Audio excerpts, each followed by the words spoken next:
ఆకాశమును భూమియు వాటిలోనున్న సమస్త సమూహమును సంపూర్తి చేయబడెను. ఆదికాండం 2వ అధ్యాయం చదువుకుంటున్నాము. ఆకాశమును భూమియు వాటిలోనున్న సమస్త సమూహమును సంపూర్తి చేయబడెను. దేవుడు తాను చేసిన తన పని 7వ దినములోగా సంపూర్తి చేసి, తాను చేసిన తన పని అంతటి నుండి 7వ దినమున విశ్రమించెను. కాబట్టి దేవుడు ఆ 7వ దినమును ఆశీర్వదించి పరిశుద్ధపరచెను. ఏలయనగా దానిలో దేవుడు తాను చేసినట్టు సృజించినట్టు తన పని అంతటి నుండి విశ్రమించెను. దేవుడైన యెహోవా భూమిని ఆకాశమును చేసిన దినమందు భూమి ఆకాశములు సృజించబడినప్పుడు వాటి ఉత్పత్తి క్రమం ఇదే.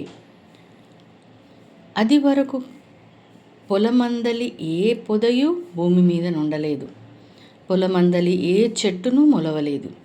ఏలయనగా దేవుడైన యెహోవా భూమి మీద వాన కురిపించలేదు, నేలను సేద్యపరచుటకు నరుడు లేడు. అయితే ఆవిరి భూమి నుండి లేచి నేల అంతటినీ తడిపెను. దేవుడైన యెహోవా నేల మంటితో నరుని నిర్మించి వాని నాసికారంధ్రంలో జీవవాయువును ఊదగా నరుడు జీవాత్మాయను. దేవుడైన యెహోవా తూర్పున ఏదెనులో ఒక తోట వేసి తాను నిర్మించిన నరుని దానిలో ఉంచెను. మరియు దేవుడైన యెహోవా చూపునకు రమ్యమైనదియు ఆహారమునకు మంచిదియునైన ప్రతి వృక్షమును ఆ తోట మధ్యను, జీవ వృక్షమును, మంచి చెడ్డల తెలివినిచ్చు వృక్షమును నేల నుండి మొలిపించెను. మరియు ఆ తోటను తడుపుటకు ఏదెనులో నుండి ఒక నది బయలుదేరి అక్కడి నుండి చీలిపోయి 4 శాఖలాయెను. మొదటి దాని పేరు పీషోను. అది హవిలా దేశమంతటి చుట్టూ పారుచున్నది. అక్కడ బంగారం ఉన్నది. ఆ దేశపు బంగారము శ్రేష్టమైనది. అక్కడ బోలమును గోమేధికములను దొరుకును. 2వ నది పేరు గీహోను. అది కూషు దేశమంతటి చుట్టూ పారుచున్నది. 3వ నది పేరు హిద్దెకేలు. అది అష్షూరు తూర్పు వైపున పారుచున్నది. 4వ నది యూఫ్రటీసు. మరియు దేవుడైన యెహోవా నరుని తీసుకొని ఏదెను తోటలో సేద్యపరచుటకును దాని కాచుటకును దానిలో ఉంచెను. మరియు దేవుడైన యెహోవా ఈ తోటలోనున్న ప్రతి వృక్ష ఫలములను నీవు నిరభ్యంతరంగా తినవచ్చును. అయితే మంచి చెడ్డల తెలివినిచ్చు వృక్ష ఫలములను తినకూడదు. నీవు వాటిని తిను దినమున నిశ్చయంగా చచ్చెదవని నరునికి ఆజ్ఞాపించెను. మరియు దేవుడైన యెహోవా నరుడు ఒంటరిగా ఉండుట మంచిది కాదు, వానికి సాటి అయిన సహాయంను వాని కొరకు చేయుదుననుకొనెను.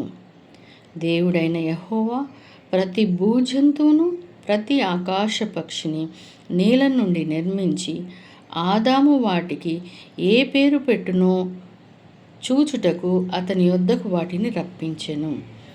జీవం గల ప్రతి దానికి ఆదాము ఏ పేరు పెట్టెనో ఆ పేరు దానికి కలిగెను.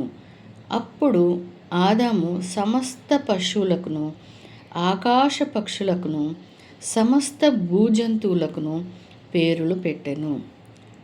అయినను ఆదామునకు సాటి అయిన సహాయం అతనికి లేకపోయెను.